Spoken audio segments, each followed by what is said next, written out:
There's been a lot of talk, guys, in the Call of Duty community and just communities in general in the first person shooter genre, talking about the state of Call of Duty, what's happening, the lack of communication, the game, the Call of Duty Vanguard, which, full disclosure, guys, I love Call of Duty Vanguard. I know that it doesn't have a league play, with ranked playlists and things of that nature. And there's obviously, bugs, glitches. There's issues through and through, even issues on Warzone as well, guys.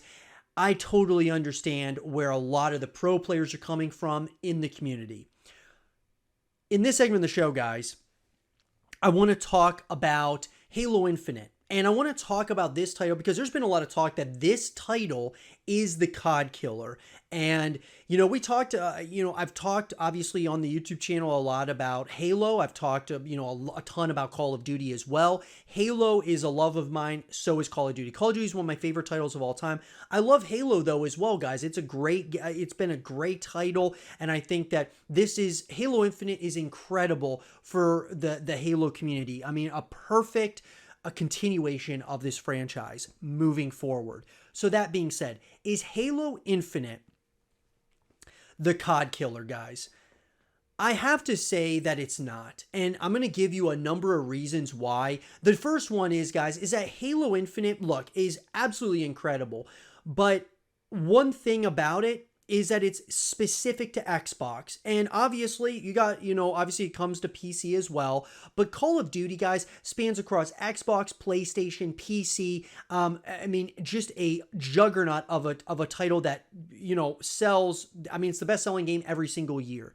Yes, we've had some down years in Call of Duty. I do think that it's going to come back around. Now, a lot of people are talking about the jetpack era, and I believe that those were the dark ages of Call of Duty, in my opinion. But a lot of people think that this is a sign that we need to go back to the jetpack era to change things up again in Call of Duty.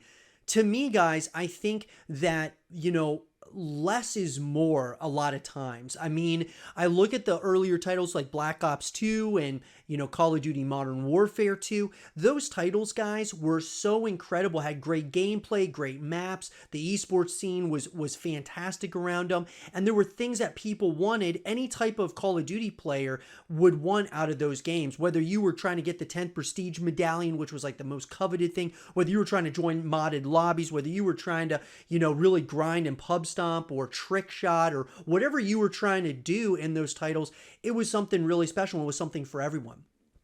Halo Infinite, guys, to me is another one of those titles that feels like it's got something for everyone, whether, from the campaign perspective to the multiplayer experience. Obviously, we're waiting for co-op campaign and Forge mode, but, there's just a lot that they can build on with that.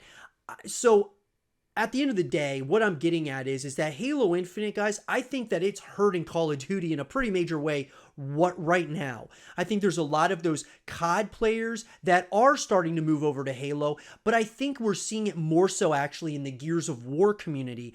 Gears players, guys, who have been playing on the Gears Pro circuit are moving over to Halo. They're seeing that there's a lot of momentum being built over in Halo, and these pro players, guys, they've got a God-given ability when it comes to, playing with that controller, man. And they're obviously Gears of War is an exclusive to Xbox as well. So it's the Xbox controller. They just are switching right from, Gears of War over to Halo. Yes, you're going from a third person to a first person shooter, but it's still kind of the same structure as Gears of War. You've got the power weapons on the map. Everyone's starting with primarily the same weapons overall, and there's a really awesome vibe and feeling that you get with Gears of War, but you also get that with Halo. Halo's a little bit more lighthearted in a number of ways, and I can tell that the competitive scene is really coming back to life.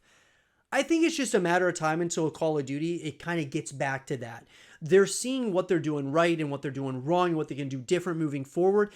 And up to this point, Activision, Infinity Ward, Treyarch, Sledgehammer, they're kind of, obviously they are focusing more on the ways that they can make money. Obviously, they're businesses, guys. They're looking at Warzone. They're looking at ways that they can, continue to build profits for Activision so that they can show that to the shareholders. So we get all of that.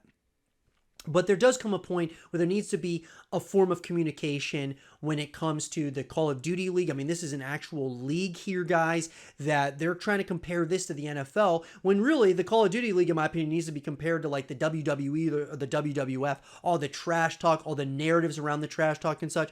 But they're not trying to build that around what the CDL is, unfortunately. Halo, guys, is another title that was built around personalities. So I actually believe that Halo and Call of Duty, they used to be kind of neck to neck. Really, it was actually Halo was above Call of Duty in a number of ways, and even StarCraft was as well. And then slowly but surely, Call of Duty, with their personalities, people started moving from Halo over to Call of Duty. And then you see all the narratives start changing, and the narratives around Call of Duty. And you have these Halo guys who have been in that Halo scene, have really stuck it out through all the trials and tribulations, and now Halo Infinite's back. And Halo as a whole is for sure back, guys. But can I say it's going to be the COD killer? I don't, because Halo went through a slump, and now here's Halo Infinite. Call of Duty's in a slump right now, but just wait, they're going to come back. It's going to rise and rise again, and it will get back to where it was. And I can't wait for that day, because seeing Call of Duty and Halo together in like on the biggest stages, guys, I mean, it would just be a dream come true for me, because I absolutely loved those times. The only game we're missing is StarCraft 2. I mean, StarCraft 2 was right up there as well, guys. And just the narratives around all three of those games was just unbelievable because of the personalities. Sure, StarCraft 2 didn't have as big of personalities as Call of Duty and Halo, but Halo and Call of Duty, man, guys, I really am hoping that they just coexist together, and you can talk about the little brother or the big brother. Halo is definitely, guys, they're making a case for being the big brother now in that relationship at this point in time. But do I think Call of Duty is going to get it together at some point or another? I have to believe so, guys. The other thing is that Call of Duty comes out every year. So we get a new COD every year. So there's always, it's a new year, a new opportunity to get back to where we are. It takes one title, guys, and I always talk about this here on the YouTube channel. It takes one game to go in the wrong direction and in a really bad state of a game or of a franchise. But all it takes is one game to get you right back to where you need to be. We look at Halo as a perfect example of that. You're in this really deep slump, guys, and then Halo Infinite brings you right back.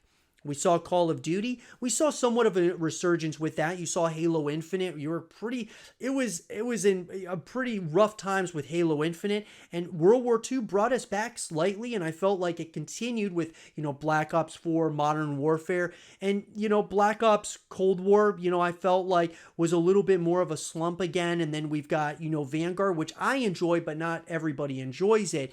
So it's, like I said, guys, there's going to be peaks and valleys, but I know there's this real urge to get back to what COD was with like Black Ops 2 and Modern Warfare 2, and Halo did it, so Call of Duty can do it too. What do you guys think, though? Do you think Halo Infinite is going to be the COD killer? Like, people are really going to be moving over to Call of Duty, over to Halo from COD? I have a hard time believing it because of the franchise model over in Call of Duty. Sure, the amateur and the challengers, guys, I can see a lot of those players moving over to Halo, but I can't really see the pros who are making all that money, great salaries in the Call of Duty League, moving over to Halo right now. It just doesn't make a lot of sense to me. But let me know, guys, what do you think? Let me know in the comment section down below. Is Halo Infinite the COD killer? Let me know. And for more Halo Infinite content and videos, stay here with Zero TV.